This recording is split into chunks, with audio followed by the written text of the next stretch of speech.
what are the one or two things you would do first, having learned the lessons that you've learned, to kind of get started or jumpstart whatever their agenda or finding their agenda might be? And then the second question is, bringing this back to kind of some of the stuff in looking at your website, do you have access to education for pay rather than learning lessons the hard way that you might be able to tell people listening about that in terms of the product or service available from your company?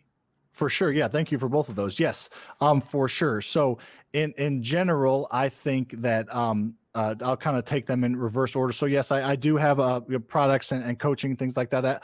I don't like pitch it and talk about it a ton, but we have 1,600 students around the country. We have a ton in Chicago that own over 200 million in real estate. So I think kind of the proof is in the pudding there a little bit as far as what we offer and being around other people. I tell people we're creating wealth here, not widgets. So it's going to take time, energy, and effort, and getting around other people and just helping me show you the grooved path to become a multimillionaire is worth a lot more money than you're paying me to help you do it. So we do have that, and anybody that's interested, just hit me up on Instagram or contact our website for sure. So wanted to get that out there. Yeah, I don't want to make it a pitch fest, but it is. I used to shy away from it, but I've seen the success 2 years in, 1,600 students. I've seen the success of people quitting their job, buying 40 rentals in their very first year, getting their first property under contract ever in the first 2 weeks of being in the program. So I believe in it now. So I don't shy away from telling people about it. So that, and then your first question was really, what are the first one or two things? Oh yeah, for sure. Okay.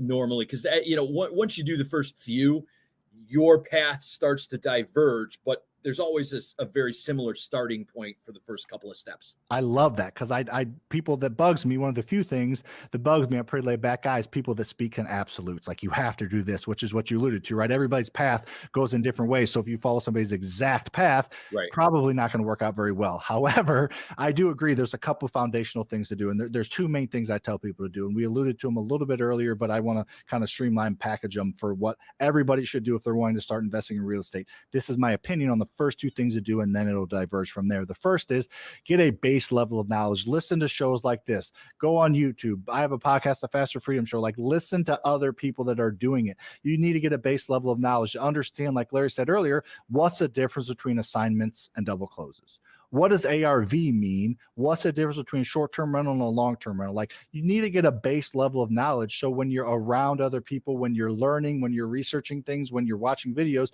you understand the lingo and it sinks in. If you just go all in or try something and don't have that base level of knowledge, you're just going to get confused and it's not going to sink in and you're going to be inefficient. I like efficiencies. I want things to be done quickly the right way. So getting a base level of knowledge, like listening to show every single time it comes out, reading books, listening to other people that have been there. So get that base level of knowledge, to me, is step one.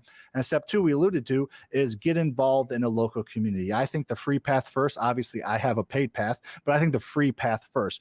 Go join your local meetups, join your local Facebook group, join your local RIAs. Like, you go into a local Facebook group, which some of them are good. There's knuckleheads in a lot of them too as well. But if you ask for a plumber, you're going to get several plumbing lead sources. If you ask for, somebody to sell you houses, you'll see a bunch of wholesalers that you got to be careful of and make sure the deals are good and underwrite. But still, you're just going to immediately be around other people that are active. And that's especially the case in those local meetups, because people actually driving somewhere and meeting in person and shaking hands. So you need houses. You need houses to buy, to sell. You need insurance agents. You need rehabbers. You need contractors. You need lenders. You need lawyers. You need everybody. And they all meet together in the real estate space, online and in person. So those are the first two steps to me. Get a base level of knowledge always, but especially at first, and then connect with your local community. If you do those two things, you'll connect and you'll have somebody that'll take you under their wing, and maybe that's the direction you go. Or maybe you'll try to get into the house hacking, or maybe the 4 units, or maybe even starts with single families or wholesaling. So again, those are the two things, and then you kind of take it for whatever tickles your fancy. Or maybe you do a joint venture. Maybe you start out doing joint ventures, and learn that way.